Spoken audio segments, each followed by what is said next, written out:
சேலத்தில் கோஷ்டி மோதலால் முன்னாள் திமுக செயலாளர் ஜெயக்குமார் மீது அக்கட்சியினர் கொலைவெறி தாக்குதலில் ஈடுபட்ட வீடியோ வெளியாகியுள்ளது. சேலம் மாநகராட்சியின் 28வது வார்டு கவுன்சிலரான ஜெயக்குமார் 4 ஆண்டுகளுக்கு முன்பு வரை சேலம் மாநகர திமுக செயலாளராக பதவி வகித்தார். ஆட்சி மாற்றம் ஏற்பட்டதால் ஜெயக்குமாரிடம் இருந்த செயலாளர் பதவி பறிக்கப்பட்டதால் சுற்றுலாத்துறை அமைச்சர் ராஜேந்திரனுக்கும் ஜெயக்குமாருக்கும் இடையே மோதல் போக்கு நிலவி வந்தது.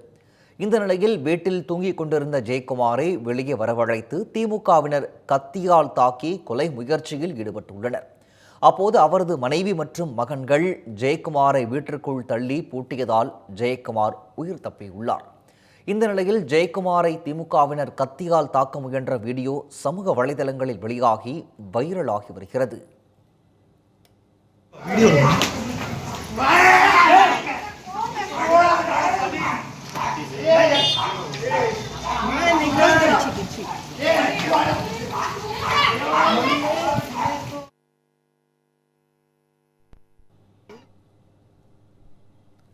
இதனைத் தொடர்ந்து தனக்கு பாதுகாப்பு வழங்க கோரி கவுன்சிலர் ஜெயக்குமார் சேலம் காவல் ஆணையர் அலுவலகத்தில் புகார் மனு அளித்தார்.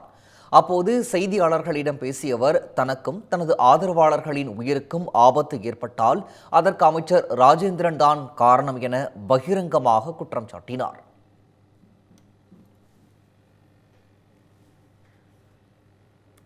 அதான் கோபிநாத்ங்கிறவர் தான் கொலைவெறி தாக்குதல் நடத்தினார். அதாவது என்னுடைய வீட்டுக்கு பக்கத்திலே இருக்கிறாரு. அவரு தான் கொலைவெறி தாக்குதலை நடத்தினது கோபிநாத். அந்த கோபிநாத்துக்கு பின்புலமா இருக்கிறவர் செவாப்பட்ட வெள்ளிப்பற்ற மணி. அவங்க என்ன பதவியில் இருக்காங்களா சார்?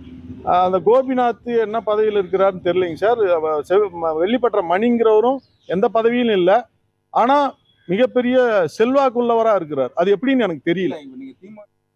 ஜனங்களின் குரல் கருத்து கணிப்பில் பங்கேற்க முடியாதவர்கள் QR கோட் அல்லது லிங்கை பயன்படுத்தி இணையம் வாயிலாகவும் கருத்து கணிப்பில் பங்கேற்கலாம். இன்றே உங்கள் கருத்தை பதிவு செய்யுங்கள்.